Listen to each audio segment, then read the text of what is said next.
hit record.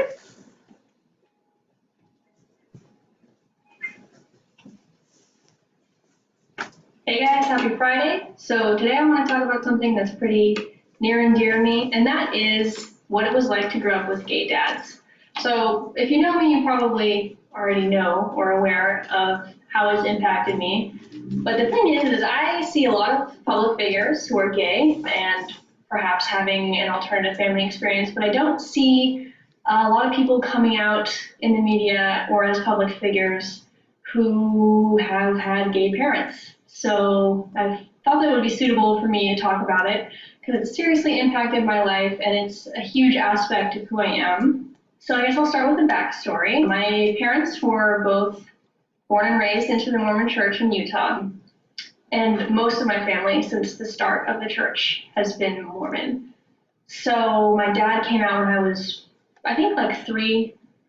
Basically, his whole life had kind of been dealing with feeling like he was gay, but sincerely wanting to maintain the Mormon life. You know, they told him that if he would be righteous and live according to the Mormon doctrine and pray a lot, that he wouldn't have the feelings anymore, but that's just not how it worked out for him. Luckily, my parents remained friends, and they prioritized my well-being over having some fight about him being gay. Probably about a year later, both of my parents met their other significant others, and my dad met my other dad. I was, I think, 4, and they've been together ever since. It has been 16 years, and they are now married. And they have me and my adopted little brother. I also have 3 other siblings from my mom's side of the family. I guess I'll talk about the way that it has impacted me. And that, I guess, started with probably like late elementary school. I had the realization that it wasn't really a normal thing and that I didn't know other people with the same kind of family structure. Everybody had straight parents or single parents, but I didn't know anybody who had gay parents as well until later in my life. I think the hurtful thing to me was that, or when I first started realizing it was abnormal, is that I would have friends and their parents wouldn't want me necessarily spending time with them, or they wouldn't want their kids to come over to my house, especially not for sleepovers because I had gay dads. And what's funny about that is as soon as their parents really got to know me and I got to spend a lot of time like over at their houses instead, they changed their minds and they opened up their hearts, and I'm really glad that that was the case for me. And also in elementary school, I did get bullied a little bit when people started, I guess, finding out about me having gay parents. But what's funny is later on, most of the people who bullied me, or at least a few of the people who bullied me, came back to apologize, realizing that they had been pretty lame in doing so. Also, an impact that it had on me is that it has made me more politically aware. So when I was probably in like 2nd grade, California had something called Prop 22. And Prop 22 was the state's first effort to make marriage strictly between a man and a woman. And then there was Prop 8, which was only a few years ago. I was a senior in high school when Prop 8 was happening, I think. And I remember feeling really confused. I don't know. I was maybe a little angry, but mostly I was just hurt. It's made me deeply politically aware and involved. As you know by my previous videos, I am very political and I'm studying politics. And those propositions regarding gay marriage were my first realizations that politics could impact you on a very personal level. I didn't understand why people didn't want my dads to be married, and I didn't understand why people didn't think that we were a real family.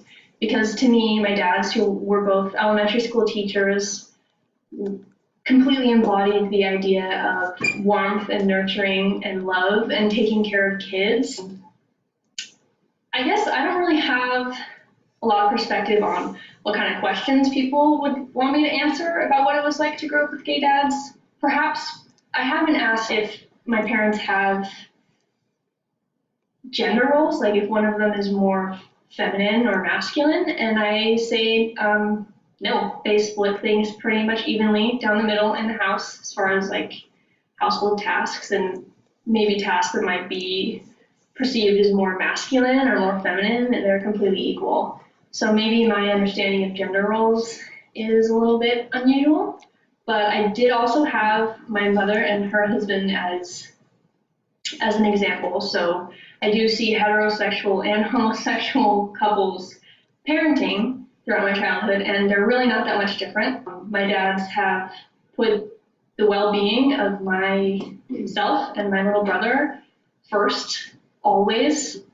They're excellent communicators, and they are very warm and nurturing and loving. I don't think that I've been impacted negatively by not having the traditional gender roles reinforced in my household.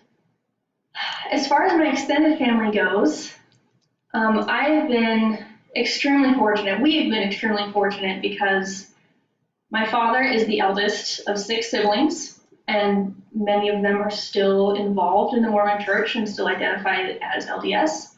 And they have all come around to be extremely loving and accepting. And in talking to them, I asked them how they came to grips with the fact that their eldest brother was gay. And they say that it just wouldn't have been Christ-like at all or loving at all to disown someone in their family just because his way of living and his understanding of his nuclear family was a little different than theirs. I think it's been one of the greatest blessings in my life, for lack of a better word, that I do have huge amounts of extended family, not just on my father's side, but all around, that are very Mormon accepting. I think my story would have been much different and a lot sadder if my family had either rejected me or rejected either of my dads because they're gay. My dads are the best example of a healthy, committed relationship that I have in my entire life. They stick together through thick and thin, even though no marriage is easy. They are extremely hardworking, and they're my greatest role models. I didn't understand why, in I guess the political and public opinion area of things, people didn't think that a real family could consist of gay parents or one gay parent or any other alternative structure. I hope that this would be helpful to someone who maybe has an alternative family as well, especially if you have 1 or 2 or more gay parents. I wish that I had seen a video like this when I was younger, because I felt kind of like a weirdo because I didn't know anybody else who had a family structure like mine. I just want to reiterate that it feels really amazing to know that the people in my family and in my life have consciously chosen acceptance and love and open-mindedness over fear of what is different than them, over hatred. I don't know. Another thing that it's made me realize is that if I ever expect my family, who have different ideals than me, perhaps religiously, if I expect them to accept my family and my way of life here in San Francisco, I have to love them for who they are as well, no matter how different it is. I definitely prioritize family and love over, I guess, religious or political differences. And I think that prioritization on my behalf is definitely a result of having to learn tolerance and love and acceptance, which some of the time I didn't receive as a kid.